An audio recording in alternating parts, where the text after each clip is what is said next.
Hey everyone, how's it going? It's Vicious here. Today I'm going to be reviewing the KBC Poker X for you. KBC is the brand and Poker X is the model. It is this reduced size mechanical keyboard you see in front of me. This is known as a 40% layout. It's about the smallest layout you can possibly get. It has basically just a central typing column with your shift, your caps lock, your tab, your enter, and your numbers across the top. A very, very small bezel on this, making this really about the smallest keyboard you can get. Even though it's called a reduced size keyboard, the size of the keys and the spacing of the keys is still exactly the same as a full-size keyboard. Right here above it, this is the keyboard I normally use day to day at home, my DOS Ultimate Silent. And if I was to place it on top, you'll see that they made up exactly. All the keys match exactly the same. So that means I was able to get this keyboard and start typing full speed on it right away without having to adjust to some kind of smaller, crunched up layout like I've seen in some other reduced size keyboards. So this is good. It cuts off unnecessary keys but doesn't actually change the spacing, so it doesn't throw you off your typing game. So what's gone here? Most reduced size keyboards usually cut off this number pad on the right hand side. This is the 10 key, and that's why those keyboards are known as TKL or 10 keyless. But the Poker X further reduces the size of the keyboard by also taking away your arrow keys, the page up and scroll lock and all those keys, and the F keys across the top. Even though you're missing those keys physically, the really great thing about the Poker is that the function is still here on the keyboard itself. This is called ninja labeling, where you have the regular stuff on the top, but you have secondary labeling in the front. Usually the ninja keys are blank on the top and then labeled in the front, and that's why they call them ninja. But you can kind of catch a little bit. I'll zoom in so you can see. I have labels on the front of the keys. You see volume up, print screen, page up, page down, delete. These are arrows, left, right, down, and up. Over here we have more stuff. So right here is the magic key, FN, function. If you're a laptop user, you might have that on your laptop. What the function key does is basically gives you a whole secondary layer of key functions on the keyboard. So even though the delete key is not here, if I hold down function and press Z to access the delete key, even though the F keys are not here, if I hold down function, all the number keys across the top act as the F keys. So F1, F2, F3, F4, etc. So pretty much all of your full keyboard functions are here in the reduced layout. You're not actually having to lose anything. You just have to use the function key to get to the more rarely used keys. So it doesn't really affect your normal typing or everyday things. I'd say the only key that's missing on here that you kind of need on a regular basis would be the delete key and perhaps the arrow keys. So that's going to take me into the next thing I'm going to talk about, which is these lock modes. I'm going to plug it in here so you can see this in action. It uses a mini USB that plugs into the bottom or the back left hand side. It comes with about a 5-foot long cable. Has a nice bright LED to let you know when you have caps lock on, but there's also some other hidden LEDs in here. If you look at the labeling here on the space bar, there's a little solid rectangle and another solid rectangle. It lets me know if I press both these keys together, I activate a lock mode. I just activated the Airlock Mode. Now there's blue LEDs shining here on these bottom keys, and that's because these are now permanently acting as arrow keys as long as I have that lock mode on. If I press function and space again, it'll turn them off. The other lock mode is here by the Q key. I'm moving everything backwards on the camera. The Q key has one of those little monitor symbols on it as well. If I press function and Q, now the blue light on the escape key locks up. And that makes the escape key work as escape permanently and not tilde. So there's two lock modes on here that you can activate to kind of make the keyboard function differently. Airlock mode will be useful for gaming, so you can move around with the WSAD keys and navigate your menus and stuff with the shift, Windows key, calculator, and control key acting as regular arrow keys. Let me go ahead and show you the rest of the keyboard. Form factor should have showed you this stuff first. On the bottom side, It's flat, but with 4 rubber feet.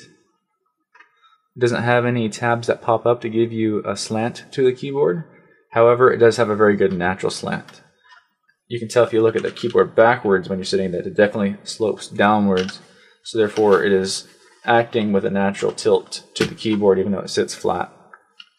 It does use this mini USB port. That's how you're going to connect it to your computer. It comes with a black USB cable that was about 5 foot long, but you can obviously use your own cable if you want a shorter one for, say, laptop use, or you need a longer one for your computer use.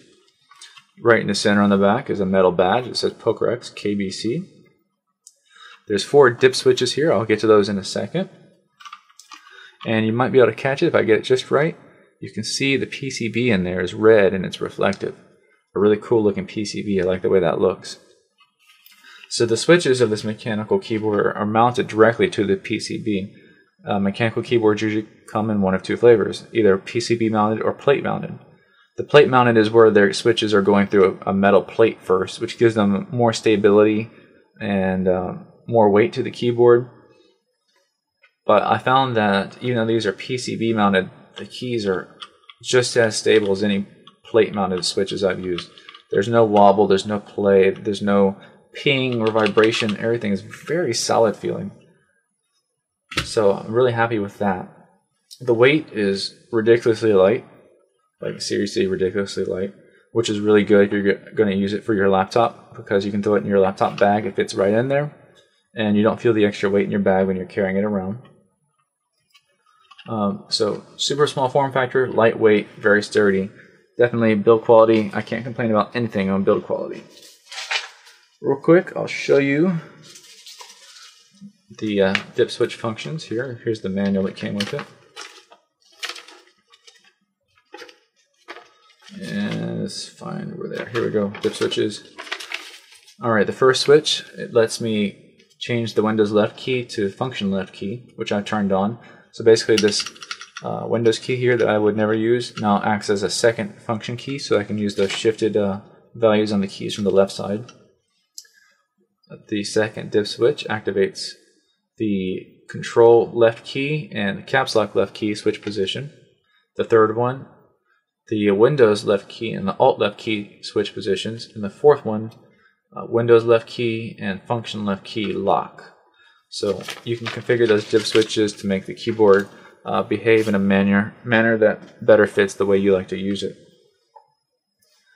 So keyboard wise, it's priced very fair. You can buy them from several places. eBay is one of the places it's easy to find them.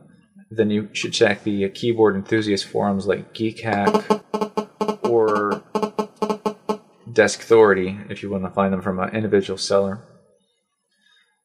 Talking about the MX red switches now, because that's what I got this with. You can get the keyboard configured with pretty much any of the mechanical switch types that you prefer. The MX reds are a linear switch type, which I actually quite like a lot. So when you press down the key, you have the same resistance throughout the entire keystroke. There's no bump to get over where you push down, and then you have to keep pushing down a little bit harder and a little bit harder until you finally break past the amount of pressure needed to get past that bump, that tactile bump. This doesn't have that.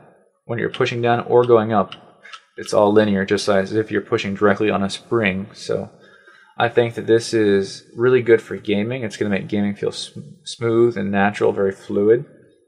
Some people don't really like this behavior for typing, but I found that right out of the box, I was able to type with this, and it felt very natural to me.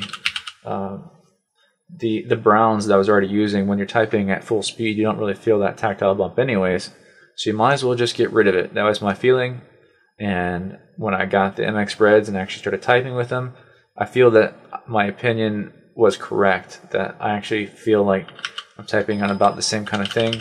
But when you're doing slow typing or playing games, having that tactile bump gone is kind of nice, and it gives you something different in a mechanical keyboard that you cannot find in a membrane keyboard. There's no such thing as a linear membrane keyboard because you have to press down that rubber dome. So real quick, I'll just give you a review of the switches available so you can kind of help yourself decide what you might want. The Cherry MX Blues, those are the clicky ones, probably the most popular and most known mechanical switch type. It has a very predominant tactile bump, and also makes a clicking noise when the key switch is activated and deactivated. They're really good for typing because you will never miss a key and not know it. Whether you feel it in your fingers or you hear it with your ears, you'll know if you double tapped a key or you missed a key. And that naturally ties into your brain, and you can teach yourself to not screw up when you're typing because of that. But for gaming, it might be a little bit annoying to have the clicking going on. If you're recording like I do for YouTube, then definitely it was a problem. But actually gaming with them was not a problem. I never had any problem gaming with them as far as double tapped or missing a key. You just got to remember to let go of the key all the way and not try to spam it with a low movement direction, because then you might not deactivate the key all the way and end up not pressing it the second time.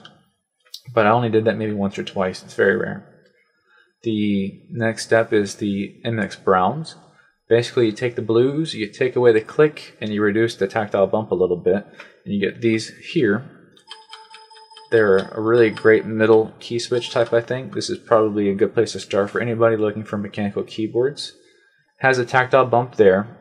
Even though you don't feel it a lot when you're typing, it still kind of teaches you when the switch activates. And you learn that unlike a membrane keyboard, you don't have to bottom out the key all the way to activate the switch. You can do like a half movement of the key and type faster and with less movement, and it's more ergonomic that way.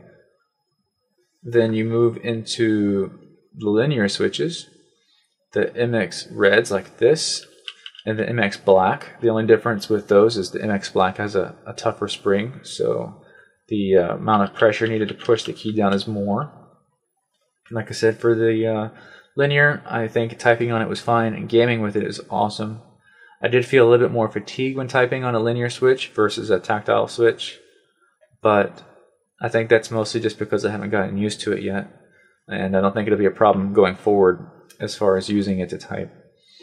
And the clears, the last one I didn't mention, the clears are kind of hard to find these days, but they're like a tougher brown. They have a more predominant tactile bump, and they still don't click. So some people love to mod the poker here with ergo clears, because this is a PCB mounted keyboard. You can actually get directly to the switches. They're not behind a plate. Let you pop open the switch, and you can replace the stems or the springs with anything you choose and customize your own switches. So the ergo clears, if you want to find information on that, just Google it. So reviewing the keyboard in short, very small form factor, very lightweight, very sturdy. Like everything about the build quality, not one single flaw. The key press, the key bottom out, everything is perfect. Missing your keys, since there's a shifted value, you don't actually really lose anything, but it might slow you down for common functions like delete and the arrow keys. Everything else I could care less about. My only qualms about the layout, the Airlock Mode that uses these 4 keys over here on the right hand side, you can only use these 4 keys as arrows when in Airlock Mode. You can't use the function key and then press one of these to get the arrow function. You have to use the function key and then the WSAD keys for arrow. I don't know why they did that. I think it would have been easy to program it, especially when you enable the dip switch, to turn this left Windows key into a function key. So you can press Windows key and then do this for arrows. It feels more natural to have the arrows on that side than it does on this side where the WSAD keys are. And then they have 2 delete keys for you. The Z key is a delete key and the question mark key is a delete key. But for me, it would have been much more natural to have the backspace key as a delete key, because that's kind of similar to the original position it's in. It's a nice big fat key, and it's not located near the bottom of the row where it's harder to hit, so you can just hold down function and go backspace to delete. That makes sense to me, and that's not an option.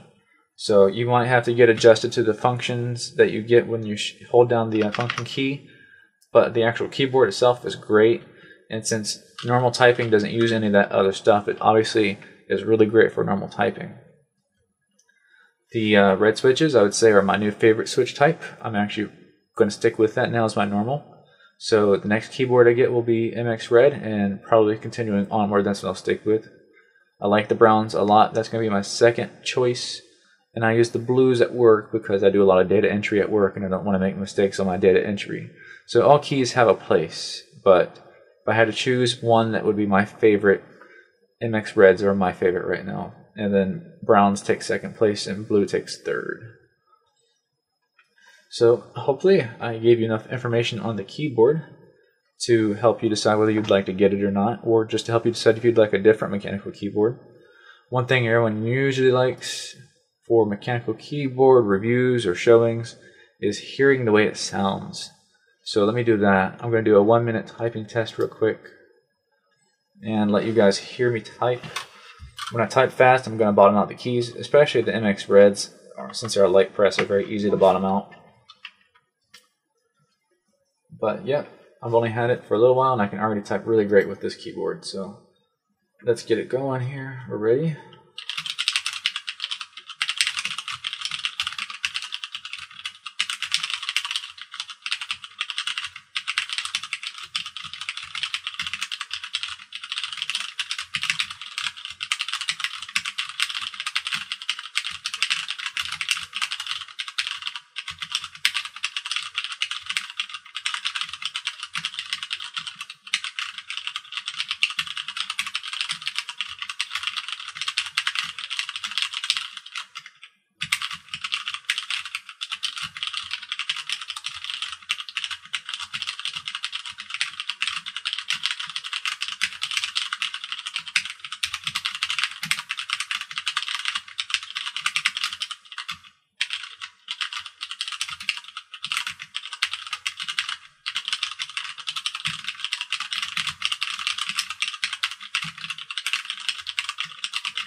Alright, just typed 105 words per minute there. I got some errors, but that's one, because I'm on camera and not in my normal zone, and two, just because I do have some errors when I type at full speed. But yeah, it just feels really good to type on this. The reds are not a bad switch to type on at all. I really like the way they feel quite a bit. I did buy